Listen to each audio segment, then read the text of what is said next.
है आप लोगों का आपकी YouTube चैनल MCS से बस्ती में। दोस्तों, जैसा कि आपको पता है कि हम लोग प्रवक्ता चयन परीक्षा 2010 के भूगोल के प्रश्न पत्रों को आज स्टार्ट कर रहे हैं। इसके पहले हम लोगों ने 2011 के प्रश्न पत्रों को सॉल्व कर लिया है। तो ये बहुत ही उपयोगी प्रश्न श्रृंखला चल रही है दोस्तों, तो इसको बहुत ध्यान से आप लोग देखें और इसका पूरा लाभ उठाने की कोशिश करें, क्योंकि एग्ज़ाम में क्वेश्चन यहीं से प्रत्यक्ष और अप्रत्यक्ष रूप से क्वेश्चन आने ही आने हैं। और टीजीटी पीजीटी की खासियत है कि कुछ लास्ट ईयर आए हुए प्रश्नों के कुछ रिपीट भी क्वेश्चंस होते हैं, और जब आपको तैयार रहेगा या उससे रिलेटेड क्वेश्चंस आपको मिलते रहते हैं दोस्तों। तो आइए स्टार्ट करते हैं दोस्तों। पहला क्वेश्चन है हम लोगों का, मानव के सभी क्रियाकलाप, ठीक है, मानव की सभी क्रियाएं तथा मौसमी घटनाएं घटित होती हैं। तो ये होना चाहिए क्वेश्चन आपका है, मानव के सभी क्रियाकलाप, मानव के सभी क्रियाकलाप यानी कि क्रियाएं कहिए इसको, सभी क्रियाएं या क्रियाकलाप, यहाँ पर क्रियाएं होगा दोस्तों। सभी क्रियाएं, क्रियाएं ये एक ही में है, सभी क्रियाएं तथा मौसम घटनाएं घटित होती हैं, ठीक है। कहाँ पर? तो जानते हैं मौसम संबंधी जितनी भी चीज़ें होती हैं सब क्षोभ मंडल में होती है दोस्तों, ठीक है। समताप मंडल में प्लेन वगैरह उड़ाई जाती है, और ये बिल्कुल लगभग एकदम शांत मंडल होता है, साफ मंडल होता है। ओजोन मंडल इसी समताप मंडल में पाया जाता है। तो मौसम संबंधी सभी घटनाएं जो होती हैं वो क्या होती है? क्षोभ मंडल में होती हैं। और वायुमंडल का संपूर्ण भार जो है लगभग 75% जो है भार वो आपका क्षोभ मंडल में ही पाया जाता है। तो कुछ एक महत्वपूर्ण बातें हैं, और इसी को ही धरातलीय जीव इसमें सबसे ज़्यादा पाए जाते हैं। एक तरह से कहिए कि धरातलीय जीवों से संबंधित मंडल इसी को कहा जाता है, ठीक है। नेक्स्ट क्वेश्चन है दोस्तों, थॉर्नडाइक के अनुसार AAR उष्णकटिबंधीय जलवायु पाई जाती है। कहाँ पर पाई जाती है इस तरह की जलवायु? तो पश्चिमी तटीय मैदान एवं त्रिपुरा और मिजोरम वाले क्षेत्रों में AA प्रकार यानी कि उष्णकटिबंधीय जलवायु जो पाई जाती है थॉर्नवेस्ट के अनुसार दोस्तों, थॉर्नवेस्ट है ये, थॉर्नवेट के अनुसार AA कैपिटल AAR, और यानी कि इसको कहा जाता है उष्णकटिबंधीय जलवायु। इन्होंने जो वर्गीकरण किया है, कहाँ पाई जाएगी जलवायु? ये पश्चिमी तटीय मैदानों में पाई जाएगी, त्रिपुरा पाई जाएगी, मिजोरम वाले क्षेत्र। तो ऑप्शन 1 करेक्ट हो जाएगा दोस्तों। इनका जो वर्गीकरण आया था 1931 में आया था, 1931, और फिर आगे इसमें इन्होंने जो है सुधार किया, 2 अलग वर्गीकरण प्रस्तुत किए थे इन्होंने। और यह वर्गीकरण जो आपका है मात्रात्मक आधार पर किया था 1948 में, ठीक है, 1948 में। तो 2 वर्गीकरण इन्होंने दिया है, तो याद रखिएगा थॉर्नवेट ने 2 वर्गीकरण दिया है। इनका वर्गीकरण का आधार है मात्रात्मक है, ठीक है, मात्रात्मक। क्लियर? तो ये ऑप्शन 1 करेक्ट हो जाएगा। नेक्स्ट क्वेश्चन है, निम्नलिखित में से कौन सी ठंडी समुद्री जलधारा है? तो आप देखिए आपका कौन सी ठंडी जलधारा है आपकी? तो गल्फ स्ट्रीम गर्म है, और मोजाम्बिक भी गर्म है, ब्राज़ील की जलधारा भी गर्म है। फॉकलैंड की जलधारा जो है दोस्तों ये एक ठंडी जलधारा है, ठीक है। ये दक्षिणी अमेरिका के अर्जेंटीना के पूर्वी तट पर जो है प्रवाहित होती है दोस्तों। तो ये ठंडी जलधारा आपकी है, बाकी सभी गर्म जलधाराएं आपका। कह रहा है 180 डिग्री देशांतर है, क्या है 180 डिग्री देशांतर क्या है? तो अंतर्राष्ट्रीय तिथि रेखा है। तो ऑप्शन देखिए क्या कह रहा है, उसके हिसाब से आपको जवाब देना होगा। ऑप्शन है आपका वह रेखा जिसके आर पार तिथि बदल जाती। बिल्कुल यही करेक्ट आंसर हो जाएगा दोस्तों। यहीं पर डेट बदल जाता है जैसे ही आप इसको क्रॉस करेंगे, ठीक है। तो यही क्वेश्चन सही हो जाएगा। और कह रहा है एक काल्पनिक रेखा जो 0 डिग्री देशांतर से गुजरती है। नहीं, बिल्कुल ये नहीं होगा। और दूसरा आपका दे रहा है एक काल्पनिक रेखा जो भूमंडल को उत्तरी एवं दक्षिणी गोलार्ध में बांटती है। नहीं, बिल्कुल ये भी नहीं होगा। ये कोई 0 डिग्री देशांतर रेखा तो है नहीं, अक्षांश रेखा तो है नहीं कि जो कि 2 भागों में बांटेगी, बिल्कुल नहीं होगा। एक काल्पनिक क्षैतिज रेखा जहाँ से ऊंचाई तथा गहराई का मापन किया जाता है, बिल्कुल ये भी नहीं होगा। तो आंसर आपका पहला ही सही था, मैंने एक्सप्लेन करने की कोशिश की। विश्व में सर्वाधिक लवणता पाई जाती है कहाँ पर? मृत सागर में पाई जाती है। जानते ही हैं आप, बहुत ज़्यादा आपकी इसकी लवणता पाई जाती है, ठीक है। सॉरी, ये मृत सागर में तो आपकी 240 ही पाई जाती है। सॉरी, मृत सागर में 240 ही पाई जाती है, ठीक है। इसकी जो लवणता होती है ये 240 पाई जाती है। और इसके अलावा अगर देखेंगे वान झील के बारे में अगर हम कहेंगे तो सबसे ज़्यादा आपकी पाई जाती है 330 ग्राम प्रति हज़ार में जो पाई जाती है लवणता इसकी सबसे ज़्यादा पाई जाती है यहाँ पर दोस्तों 330 हो जाएगी। और साल्ट लेक में जो लवणता पाई जाती है दोस्तों वो 220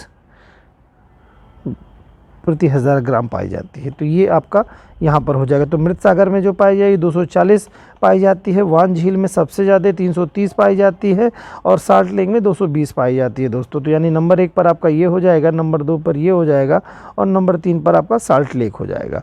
तो यहाँ पर खैर पूछा था विश्व में सर्वाधिक लवणता कहाँ पाई जाती है, तो वान झील में, ठीक है, जो कि तुर्की में पाई जाती है। तुर्की की झील है, तुर्की की वान झील में सबसे ज़्यादा लवणता पाई जाती है।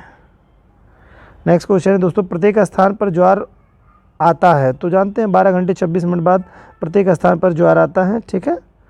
और इसी का दूना कर देंगे तो 12 घंटे और 26 मिनट में 12 घंटे 26 मिनट ऐड कर देंगे तो आपका 24 घंटे 54 मिनट आ जाएगा दोस्तों। 24 घंटे 54 मिनट आ जाएगा आपका, ठीक है, सॉरी 52 मिनट आ जाएगा। 52 6 दूनी के 12 हो जाएगा यहाँ पे, ठीक है। तो 24 घंटे 52 मिनट बाद दीर्घ ज्वार आ जाता है आपका, ठीक है।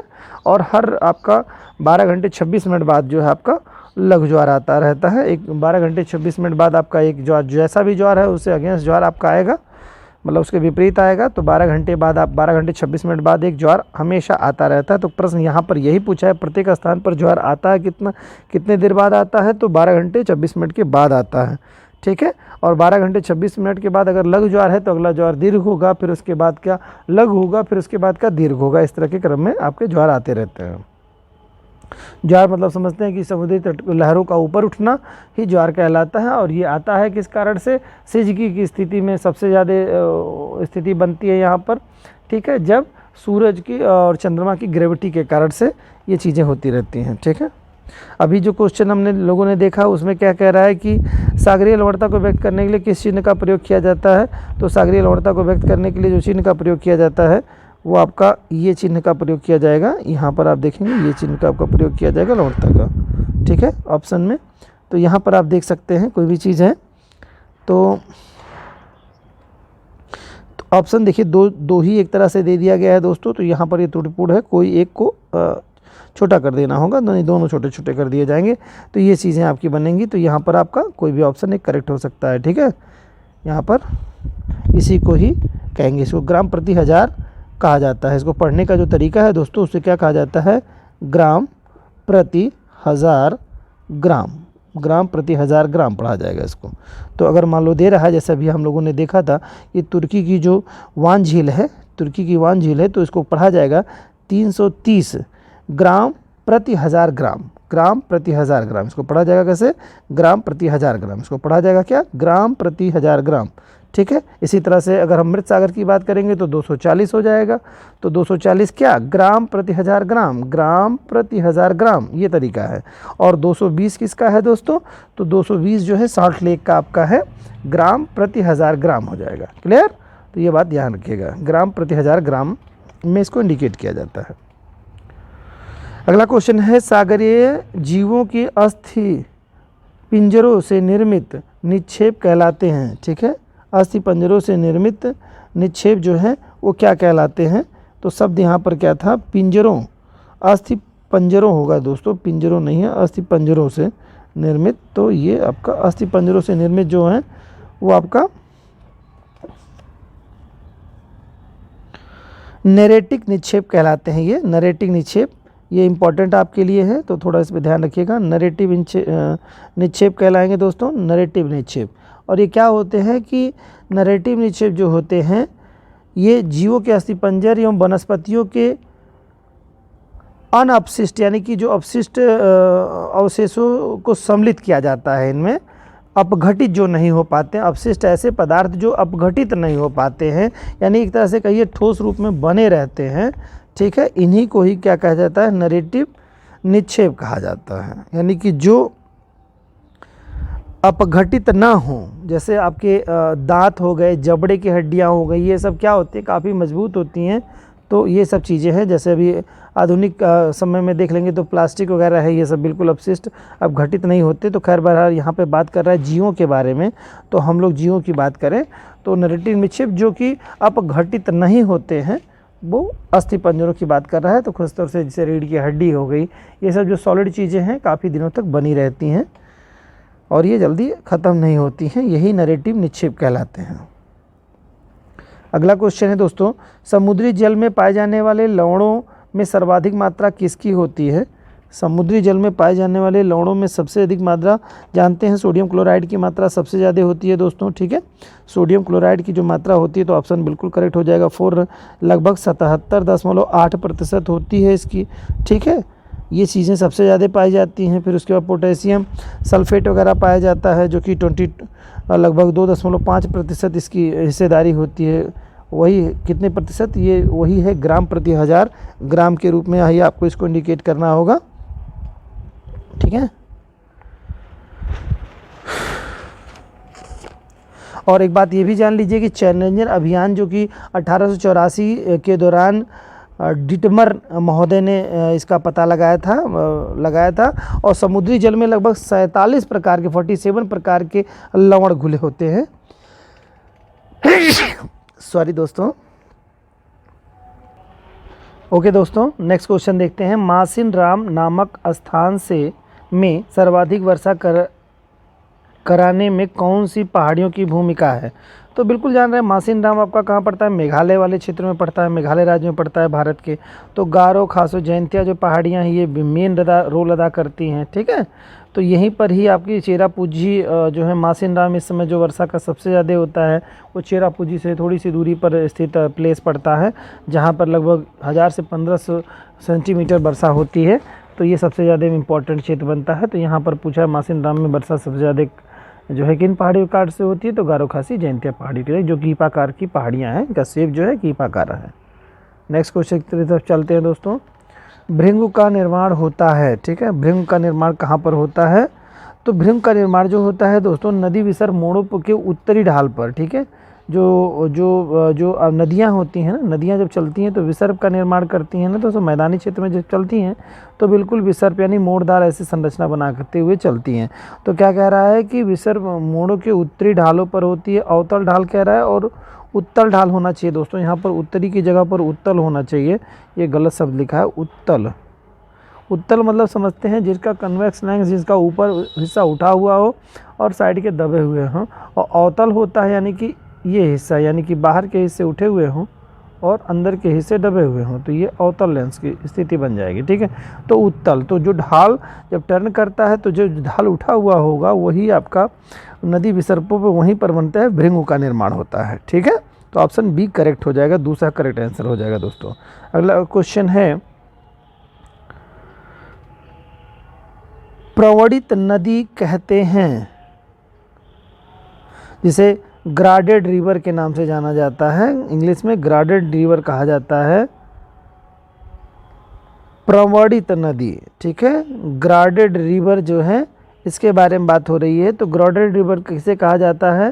पहला ऑप्शन दे रहा है जब नदी विसर्पों में प्रवाहित होती है, जब नदी अपर्दन द्वारा अपने आधार तल को प्राप्त कर लेती है, बिल्कुल सही आंसर है।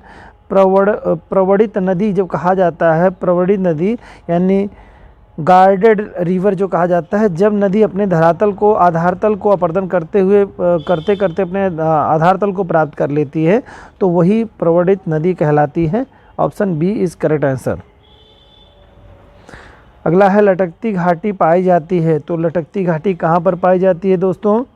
ये हिम द्वारा बनी हुई संरचनाएं होती हैं। तो उच्च पर्वतीय भागों में हिम अपर्दन के फलस्वरूप, बिल्कुल यही सही है, लटकती घाटियाँ यहीं पर ही पाई जाती हैं हिम अपर्दन के फलस्वरूप। बाकी ऑप्शन चूँकि पहला था, बाकी देखने की ज़रूरत हमें नहीं है।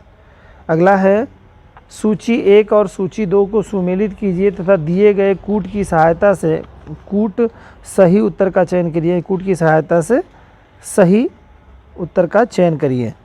यहाँ पर ऑप्शन आपको दे रहा है, दोआब क्षेत्रों के बारे में कह रहा है, और फिर कह रहा है दोआब क्षेत्रों के बारे में, नदियों में कौन से दोआब क्षेत्र कहाँ पर कि नदियों द्वारा बनते हैं। तो आप देख लीजिएगा।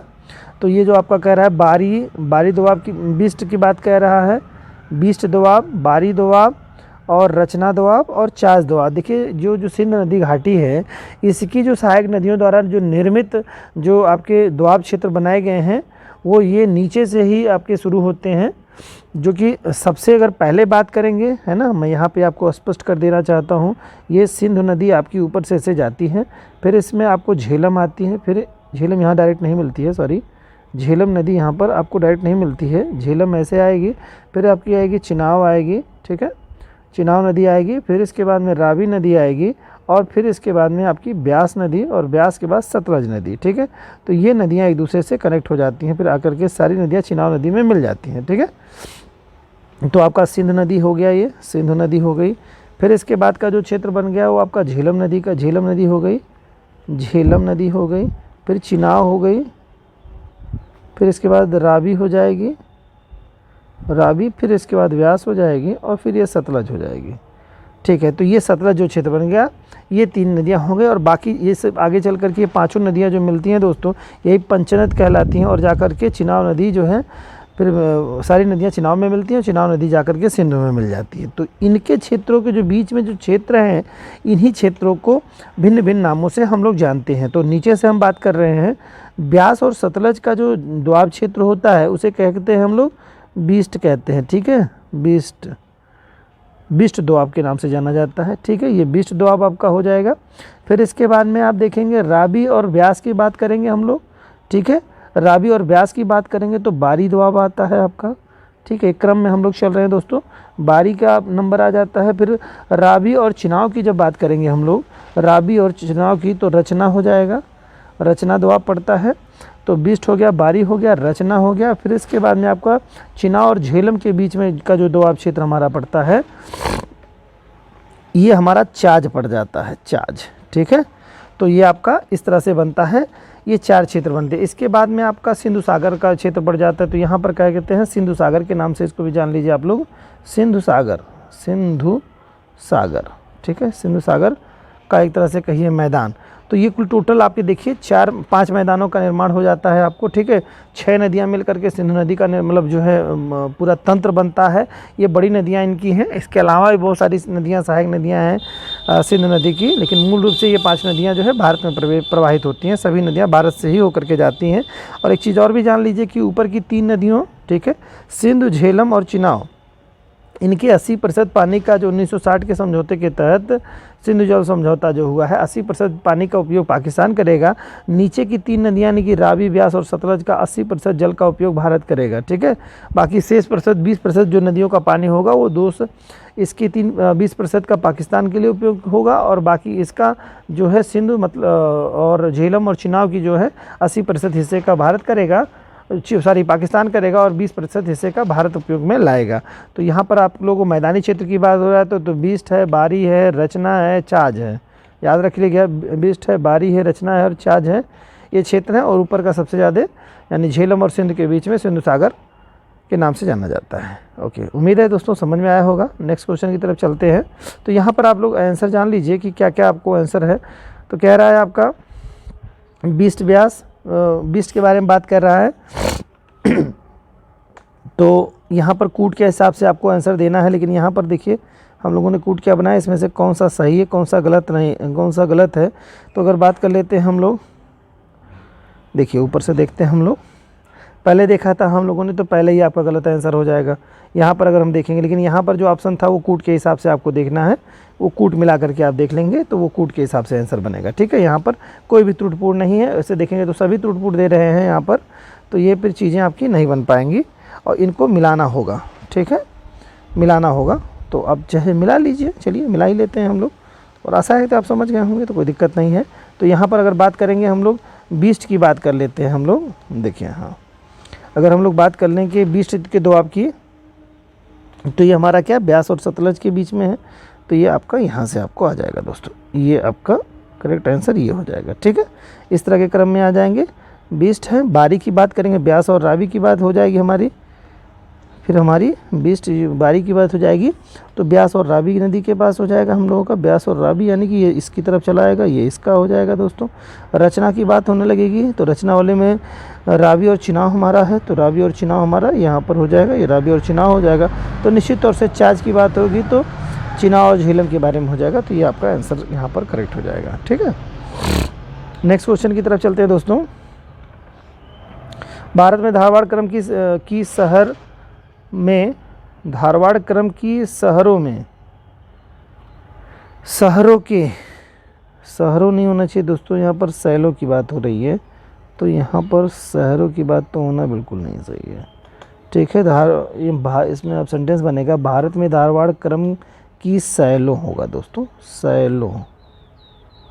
शैलों के संबंध में निम्नलिखित कथनों का अध्ययन करिए। अध्ययन कर नीचे दिए गए कूट से सही उत्तर का चयन कीजिए।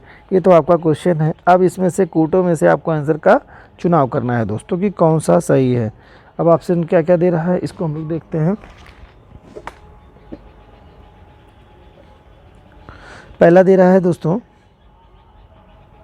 कि धारवाड़ क्रम की शैलें होना चाहिए, यहाँ पर धारवाड़ क्रम की शैलें और अवसादी, नहीं, ये गलत है। धारवाड़ क्रम की शैलें अवसादी तथा आग्नेय, चलिए ठीक है, आग्नेय भी हो सकता है, आग्नेय लिखा था तो भी सही था। आग्नेय शैलों के अत्यधिक रूपांतर से बनी है। धारवाड़ क्रम की शैलें अवसादी तथा आग्नेय शैलों के अत्यधिक रूपांतर के कारण से बनी हुई हैं, तो बिल्कुल ये सही बात कह रहा है, ये करेक्ट सही हो जाएगा आंसर आपका। इसके बाद क्या कह रहा है, इस क्रम के शैलों में कोयला के विशाल भंडार है, तो नहीं, बिल्कुल नहीं भाई, इस वाले क्रम में तो धात्विक खनिज पाए जाते हैं, ये बिल्कुल नहीं है ये। इसके बाद तीसरा क्या कह रहा है, इस क्रम के शहरों में विविध प्रकार के खनिजों के भंडार मिलते हैं, बिल्कुल ये सही है आपका। इन शैलों का आविर्भाव कैम्ब्रियन युग में हुआ है, नहीं, ये बिल्कुल गलत है। यहाँ पर ऑप्शन आपका पहला और तीसरे का जिसमें दिया होगा दोस्तों वही सही होगा, तो देख लेते हैं हम लोग। पहला तीसरा बी ऑप्शन है, बिल्कुल करेक्ट आंसर हो जाएगा आपका, पहला और तीसरा ये आपका सत्य बनेगा। नेक्स्ट क्वेश्चन है दोस्तों, निम्नलिखित नगरों का उनकी जनसंख्या 2001 के अनुसार अवरोही क्रम बता रहा है। तो 2001 की जनसंख्या के बाद में अगर हम देखेंगे तो उसके हिसाब से बताना है। हालांकि ये प्रश्न पुराना है, इसी कारण से 2001 की जनगणना पूछ रहा है। आपको 2011 की जनगणना याद रखनी होगी, जिसमें से मैं आपको बता दूं 2011 की जनगणना, ये इसमें जान लीजिए मुंबई सबसे नंबर 1 पर है, मुंबई, ठीक है, जनसंख्या में मुंबई की बात कर लेंगे, फिर कोलकाता है, दिल्ली है, फिर चेन्नई है, तो ये ध्यान रखिएगा कि ये चीज़ें होनी चाहिए। मुंबई नंबर 1 पे, फिर कोलकाता है, फिर दिल्ली है, फिर चेन्नई है, ये आपका है। लेकिन अगर हम लोग बात करेंगे तो यहाँ पर हम लोगों को देखने को मिलेगा, ठीक है। लेकिन यहाँ पर क्या कर रहा है, चेन्नई, यही चीज़ें आपकी जो हैं 2001 की जनगणना के आधार पर आप देखेंगे तो ये चीज़ें आपकी बन जाएंगी। और अगर हम वही बात करेंगे तो सेम चीज़ें वही हैं, दिल्ली चेन्नई, यही चीज़ें 2011 में भी जो दोस्तों जनगणना में है, तो ये पहला ऑप्शन सही हो जाएगा। 10-11 में दोनों में यही क्रम बना हुआ है, ठीक है।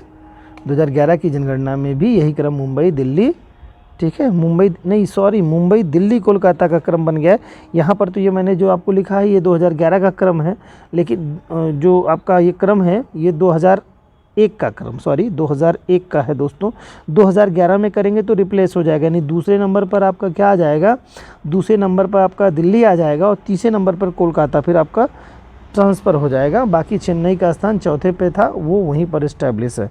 तो 2011 की जनगणना में क्या करेंगे दोस्तों, 2011 में जब बात करेंगे तो वहाँ पर क्या हो जाएगा, मुंबई नंबर 1 पर हो जाएगा, नंबर 2 पे दिल्ली हो जाएगा, नंबर 3 पर आपका कोलकाता होगा, नंबर 4 पर आपका चेन्नई होगा। बहरहाल 2001 की बात हो रही तो ऑप्शन 1 करेक्ट हो जाएगा यहाँ पर। नेक्स्ट क्वेश्चन है, संयुक्त राष्ट्र विकास कार्यक्रम द्वारा 2005 में प्रकाशित मानव विकास सूचकांक की दृष्टि से भारत का कौन सा स्थान है। तो ये तो खैर दोस्तों प्रश्न पुराना हो चुका है, इससे क्वेश्चंस थोड़ा अपडेट करके इसको 2016 की रिपोर्ट अगर कहेगा तो इसमें 135वां स्थान भारत का पड़ रहा है। तो 2005 की जगह पे मैं थोड़ा सा इसको चेंज कर दे रहा हूँ, 2005 की जगह पर इसको 2016 कर दे रहे हैं। 2016 मानव विकास सूचकांक की बात करेंगे तो भारत का 135वां स्थान हो जाएगा। तो संयुक्त राष्ट्र विकास परिषद द्वारा 2016 में प्रकाशित मानव विकास सूचकांक की जैसे भारत का स्थान जो है 135वां है, ये 2016 का है। हालांकि आप नए क्वेश्चन नए अपडेट को देख लीजिएगा, याद कर लीजिएगा, ठीक है। और जो 2005 में जो था आपका तो 127वां रैंक था 2005 की बात। बहरहाल वो क्वेश्चन पुराना है। ये ऐसे क्वेश्चन हमेशा बनते रहते हैं, ये करंट के क्वेश्चन ही बनते हैं एक तरह से कहिए, जो आधुनिक रिपोर्ट होगा उसी से आपको मिलेगा। भारत में सागरीय तट वाले राज्यों की संख्या कितनी है? तो 9 राज्य हैं भाई आपके। शुरुआती दौर से अगर आप देख लेंगे तो गुजरात से शुरू हो जाता है, गुजरात आपका एक हो जाएगा, फिर इसके बाद आपका महाराष्ट्र हो जाएगा, महाराष्ट्र के बाद गोवा है, फिर कर्नाटक है, फिर इसके बाद आप चले आएंगे केरल है, तमिलनाडु है, आंध्र प्रदेश है, ठीक है, उड़ीसा है, फिर आपका क्या पड़ जाएगा? पश्चिम बंगाल। तो इस तरह से कुल 9 हो जाएंगे, ठीक है, ये 9 स्टेट आपके पड़ जाएंगे। नेक्स्ट क्वेश्चन है दोस्तों, निम्नलिखित में से कौन सा कथन असत्य है या सकते हैं या क्या शब्द इसमें लिख रहा है यहाँ पर, कौन सा कथन असत्य है, इस तरह से होना असत्य है, तो यहाँ पर असत्य है ये होना चाहिए दोस्तों, असत्य है कह रहा है दोस्तों। इसमें से कोई एक स्टेटमेंट आपको जो कि सही नहीं होगा वो देखना है। पहला है गंगा के डेल्टाई भागों में सघन सुंदरवन पाए जाते हैं, बिल्कुल सही है आपका। यहाँ सुंदरी वृक्षों की बहुलता है, बिल्कुल सही है यहाँ पर। तीसरा क्वेश्चन, इन वन के वृक्षों की लकड़ियाँ कठोर एवं टिकाऊ होती हैं, बिल्कुल ये भी सही है। इन वनों के क्षेत्रों की लकड़ियाँ मुलायम एवं कमज़ोर होती हैं, ये गलत है आपका आंसर। चौथा आपका बिल्कुल गलत है, ठीक है, कठोर होती हैं मुलायम नहीं होती हैं यहाँ की लकड़ियाँ, ये चौथा ऑप्शन आपका गलत है। निम्नलिखित में से कौन सी नदी भ्रंश घाटी से प्रवाहित तो होती है? तो निश्चित तौर से नर्मदा और तापी नदियों में से कोई एक होगा। तो कावेरी तो बिल्कुल नहीं है, महानदी भी नहीं है, कृष्णा भी नहीं है, तो तापी है, ताप्ती आपकी, तापी या ताप्ती, नर्मदा जो है ये भ्रंश घाटियों से बहती हैं, तो ये आपका आंसर हो जाएगा। नेक्स्ट क्वेश्चन है, जब किसी राष्ट्र की जनसंख्या वहाँ के संसाधनों के विकास की तुलना में अधिक हो तो इस अवस्था को क्या कहते हैं? ठीक है, इस अवस्था को क्या कहते हैं? इस अवस्था को जनाधिक्य कहेंगे दोस्तों, जनाधिक्य कहेंगे, यानी कि जनसंख्या का अधिक हो जाना, ठीक है, क्या है? जनसंख्या का अधिक हो जाना, तो जनाधिक्य कहलाएगा। ये कब कहलाएगा? कि जब किसी राष्ट्र की जनसंख्या वहाँ के संसाधनों तो यहाँ पर जनाधिक्य आपका करेक्ट आंसर हो जाएगा दोस्तों, ठीक है।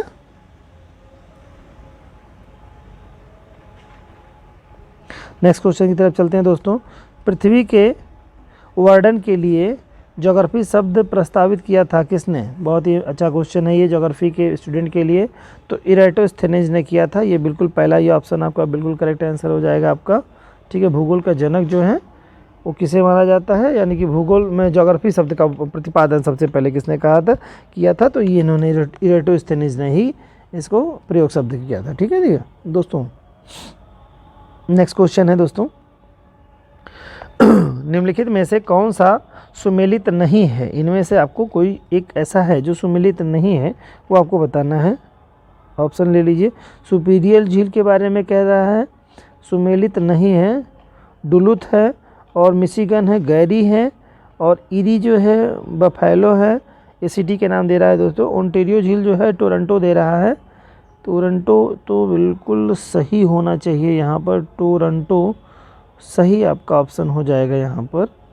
यहाँ पर देखिए ईरी जो है बफेलो, ये भी आपका करेक्ट आंसर हो जाएगा। मिशिगन गैरी हो जाएगा। सुपीरियर सुमेलित नहीं है यहाँ पर पूछा है दोस्तों, तो यहाँ पर तो सभी सुमेलित दिया हुआ है, ठीक है। तो आप इतना ध्यान रखिएगा कि इसमें सभी जो हैं सुमेलित ही हैं दोस्तों, ठीक है। यहाँ पर कोई भी ऐसा नहीं है जो सुमेलित ना हो। तो सुपीरियर जो झील के बारे में है ये डुलुथ शहर है, बिल्कुल सही है। मिशिगन झील जो है आपकी गैरी है, ये भी करेक्ट आंसर है आपका। और ईरी जो है बफेलो है, बफेलो ऐसे कर लीजिए बफेलो। और ओंटारियो जो आपका ओंटारियो झील की बात हो रहे हैं वो टोरंटो है, बिल्कुल सही है। तो सभी इसमें करेक्ट आंसर है दोस्तों, कोई भी यहाँ पे त्रुटिपूर्ण नहीं है। कूट में अगर दिया होगा तो 4 में से वही एक होगा, तो ये सही हो जाएगा आपका, चारों जिसमें दिया होगा। अगला है दोस्तों, उद्योग के स्थानीयकरण हेतु आइसोडा पेन, ठीक है, आइसोडापेन होना चाहिए दोस्तों, आइसोडापेन। ये शब्द थोड़ा त्रुटिपूर्ण हो चुका है, मैं इसको सही कर दे रहा हूँ दोस्तों। आइसोडापेन क्या है? आइसोडापेन होना चाहिए यहाँ पे, आइसोडापेन का उपयोग किया गया था। तो इस किसके द्वारा किया गया था? ए वेबर साहब के द्वारा किया गया ये दोस्तों। तो ए वेबर हैं, इन्होंने क्या कहा है? उद्योग के स्थानीयकरण हेतु आइसोडापेन का उपयोग किया था, इन्होंने किया था, ए वेबर ने किया था। नेक्स्ट क्वेश्चन आपका है, निम्नलिखित में से कौन सुमेलित नहीं है? तो कोई एक आप इसमें से देखेंगे, इसमें से कोई एक सुमेलित नहीं है, ये आपको बताना है। ऑप्शंस दे रहा है दोस्तों, अनसन दे रहा है, लौह इस्पात का क्षेत्र है, ये अनसन जो है लौह का क्षेत्र है जो चीन में पड़ता है, ये सही है दोस्तों, ये चीन में पड़ता है। ठीक है। डेट्रॉयट की बात कर रहा है जो मोटर गाड़ी उद्योग निर्माण के लिए है, यूएसए, तो बिल्कुल आपको पता होगा, यूएसए का क्षेत्र है, यूएसए। ठीक है। अगला है मास्को की बात कर रहा है, तो मास्को में ये जो है जलपोत के बारे में बात कर रहा है, तो यहाँ पर जलपोत नहीं होगा, यहाँ पे तो होगा दोस्तों इंजीनियरिंग उद्योग के लिए, इंजीनियरिंग उद्योग के लिए। और ये रूस का शहर है मास्को, तो आप जानते हैं राजधानी उसकी है। ठीक है। अगला है ओसाका जो क्षेत्र है, ये जापान का क्षेत्र है, वस्त्र उद्योग के लिए, बिल्कुल आप भी जानते होंगे जापान। तो ये बिल्कुल यहाँ पर यही इनकरेक्ट आंसर था, तीसरा दोस्तों। बाकी सभी क्वेश्चन इसके सही थे। नेक्स्ट क्वेश्चन है दोस्तों, डोनबास औद्योगिक क्षेत्र किसके लिए प्रसिद्ध है? तो डोनबास जो औद्योगिक क्षेत्र है ये भारी उद्योग के लिए जो फेमस क्षेत्र है दोस्तों, और ये यूक्रेन के प्रदेश में स्थित है, जहाँ पर इस समय युद्ध चल रहा है। रूस और यूक्रेन का युद्ध चल रहा है, जहाँ भारतीय फंसे हुए थे। ठीक है। तो ये चीज़ें आप थोड़ा ध्यान रखिएगा। तो भारी उद्योग के लिए ये एग्जाम में क्वेश्चन पूछ सकता है यहाँ से। ठीक है, भारी उद्योग के लिए फेमस था। नेक्स्ट क्वेश्चन की तरफ चलते हैं दोस्तों। 27 नंबर का जो क्वेश्चन हमारा है, न्यू साउथ वेल्स एवं विक्टोरिया औद्योगिक प्रदेश स्थित हैं, कहाँ पर स्थित हैं? ये दक्षिण पूर्वी ऑस्ट्रेलिया में स्थित हैं, ये बिल्कुल यही होगा। तो कह रहा है पहला दक्षिण पश्चिमी ग्रेट ब्रिटेन में, दूसरा कह रहा है दक्षिण पूर्वी ऑस्ट्रेलिया की बात कर रहा है, तो बिल्कुल यही सही हो जाएगा आपका। दक्षिण पूर्वी ऑस्ट्रेलिया जो क्षेत्र कह रहा है ये बिल्कुल करेक्ट हो जाएगा दोस्तों। 27 नंबर का बी ऑप्शन करेक्ट हो जाएगा। अगला है दोस्तों, सुमेलित करना है इसमें। ठीक है, सूची 1 से सूची 2 को। इसमें कह रहा है उत्तरी अमेरिका जो कह रहा है ये पंपास घास के मैदान के बारे में बात कर रहा है, तो उत्तरी अमेरिका पंपास नहीं है, दक्षिणी अमेरिका में पंपास पाया जाता है, तो यही आपका गलत हो जाएगा आपका दोस्तों। ठीक है, आपका यही बिल्कुल गलत हो जाएगा आंसर आपका, इसमें से देखेंगे आप। ठीक है, तो ये चीज़ें हो जाएंगी। लेकिन यहाँ पर अगर आप देखेंगे तो आपको कूट मिला देंगे तो भी आपका सवाल बन जाएगा यहाँ पर। तो उत्तरी अमेरिका क्या है? प्रेरी घास के मैदान, बिल्कुल सही आपका है। अफ्रीका में आप जानते हैं वेल्ड के मैदान पाए जाते हैं आपका, बिल्कुल ये भी सही है। ऑस्ट्रेलिया में जो है डाउन्स पाए जाते हैं। ठीक है, ऑस्ट्रेलिया में क्या हो जाएंगे? डाउन्स हो जाएगा, तो ये भी सही हो जाएगा। और दक्षिण अमेरिका में पंपाज आपका है, तो ये भी करेक्ट आंसर हो जाएगा। तो इस तरह से आप सम्मिलित कर देंगे तो आपका सही हो जाएगा। यानी पहले का तीसरा हो जाएगा, दूसरे का चौथा हो जाएगा, और तीसरे का आपका दूसरा हो जाएगा, चौथे का पहला हो जाएगा। ठीक है, नेक्स्ट क्वेश्चन है दोस्तों, विश्व में प्राकृतिक रबर का अग्रणी उत्पादक देश कौन है? तो बिल्कुल जानते हैं आप, थाईलैंड है। बिल्कुल बड़े पैमाने पर इसमें उत्पादन किया जाता है यहाँ पर, है ना। तो थाईलैंड ऑप्शन बिल्कुल करेक्ट हो जाएगा यहाँ पे, बी ऑप्शन यानी दूसरा। नेक्स्ट क्वेश्चन की तरफ चलते हैं दोस्तों। अंतर्राष्ट्रीय व्यापार के संचालन हेतु गठित संगठन को क्या कहते हैं? ठीक है, अंतर्राष्ट्रीय व्यापार के संचालन हेतु गठित संगठन को क्या कहते हैं? तो अंतर्राष्ट्रीय व्यापार के लिए गठित संगठन को जो है हम लोग कहते हैं WTO कहते हैं। ठीक है, वर्ल्ड ट्रेड ऑर्गेनाइजेशन, पता होगा आपको दोस्तों, वर्ल्ड ट्रेड ऑर्गेनाइजेशन WTO। ठीक है, ये आपका सेकंड आपका करेक्ट आंसर होगा। तो इस तरह से दोस्तों ये 2010 के जो 30 क्वेश्चंस की पहली जो सीरीज़ थी हम लोगों की, ये कंप्लीट हो गई। ये काफ़ी इंपॉर्टेंट क्वेश्चन थे दोस्तों। ये एग्ज़ाम में अगली परीक्षाओं में भी आपको अच्छी तरीके से पता हो चुका है कि क्वेश्चंस रिपीट करते हैं, आप लोगों ने देख लिया होगा। 3-4 क्वेश्चन सीरीज़ हम लोगों ने ज्योग्राफी की और 3-4 ही हम लोगों ने पॉलिटी की भी कर डाली है सीरीज। प्रश्नों की मैं बात कर रहा हूँ, वीडियोज़ तो और भी ज़्यादा हुए होंगे आपके। तो इसको अच्छे से देखते रहिए, ध्यान से पढ़ते रहिए दोस्तों, रिवीजन बिल्कुल करते रहिए, एक्सप्लेनेशन जो बताया जाता है उसको ध्यान से दिमाग में अपने स्मरण कर लिए, निश्चित तौर से आपको सफलता मिलेगी। मिलते हैं दोस्तों नेक्स्ट वीडियो में, तब तक के लिए अपना खूब ध्यान रखिए। जय हिंद, जय भारत।